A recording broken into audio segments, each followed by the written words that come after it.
Семей көпсалалы колледжі. Пән Қазақстан тарихы. Мамандық бастауыш білім беру. БС 13 тобы. Пән оқытушысы Максим Дастан Ержанұлы. Сабақтың тақырыбы Қазақстан Республикасының сыртқы саясаты және халықаралық жағдайы. Кеңес өкіметі тұсындағы Қазақстан Республикасының сыртқы саясатының сипаты қандай? Ұлы Отан соғысының жеңіспен аяқталуынан бір жылдай бұрын 1944 жылдың көктемінде халықаралық конференцияның шешімімен Кеңес одағының барлық одақтас республикаларында сыртқы істер халық комиссариаттары, кейін сыртқы істер министрлігі деп аталды, құрылды. Қазақ КСР жоғарғы кеңесі 1944 жылдың 13 сәуірінде Қазақ КСР сыртқы істер халық комиссары құру туралы арнайы бұйрық шығарды. Республиканың тұңғыш сыртқы істер халық комиссариаттарының төрағасы болып белгілі қоғам мемлекет қайраткері, ғалым, профессор, Республика министрлер кеңес төрағасының орынбасары Төлеген Тәжібаев 1910-1964 жылы тағайындалды. Сыртқы істер министрлігін құруда елімізде белсенділік танытқан қоғам қайраткерлерінен кімдерді білеміз? Қазақстан сыртқы істер министрлігін Төлеген Тәжібаев, Асқар Закарин, Әди Шәріпов, Балжан Бөлтірікова, Қайырғали Байғалиев өздерінің негізгі қызметімен қоса атқарды. Ал 1973 жылдан бастап министрлік дербестік алды. Қазақ КСР сыртқы істер министрлігінің қызметін 1973-1976 жылдары Мәлік Фазалов, ал 1981 жылға дейін Мүсілім Базарбаев, ал 1989 жылға дейін Михаил Есенәлиев, 1989-1991 жылдары Ақмарал Арыстанбекова атқарды. Қазақ КСР Кеңес одағының құрамында болған кезде оның сыртқы істер министрлігі республиканың сыртқы саясат мәселелерін шеше алмады. Оларды орталық Мәскеу шешетін. Қазақ Республикасының тәуелсіздік алғаннан кейінгі дербес сыртқы саясат жүргізуі дүниежүзілік халықаралық жағдайындағы өзінің орнын анықтауы тиіс болды. Қазақстан Республикасының Конституциясы бойынша еліміздің сыртқы саясатының негізгі бағыттарын ел президенті айқындайтын.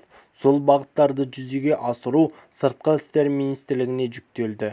Ал сыртқы саясат қызметінің заңдылық негізін республика парламенті белгілейді. Қазақстан сыртқы саясат тұжырымдамасының негізгі бағыттарын республиканың тұңғыш президенті елбасы Нұрсұлтан Әбішұлы Назарбаев өзінің 1992 жылғы 16 мамырдағы Қазақстанның егеменді мемлекет ретінде қалыптасуы мен дамуындағы стратегиясы деген еңбегінде анықтап берді.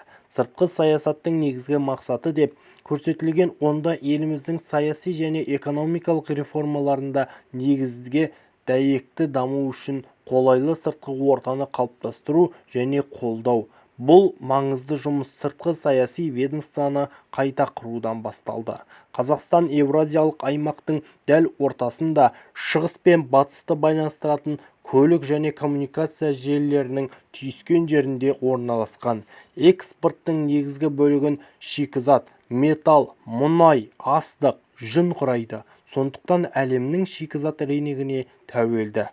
Өзінің осы жағдайларын ескере отырып, Қазақстан халықаралық аренада көп қырлы бағдар ұстанды. Оның мәнісі таяу және алыс шетелдердің бәрімен өзара тиімді ынтымақтастықты дамыту болып табылды. Бұл бағыттағы стратегиялық міндеттер еліміздің тәуелсіздігі және оның аумақтық тұтастығы мен шекараның бұзылмайтындығын сияқты ұстанымды мәселелерді үнемі ескеріп отыру деген сөз.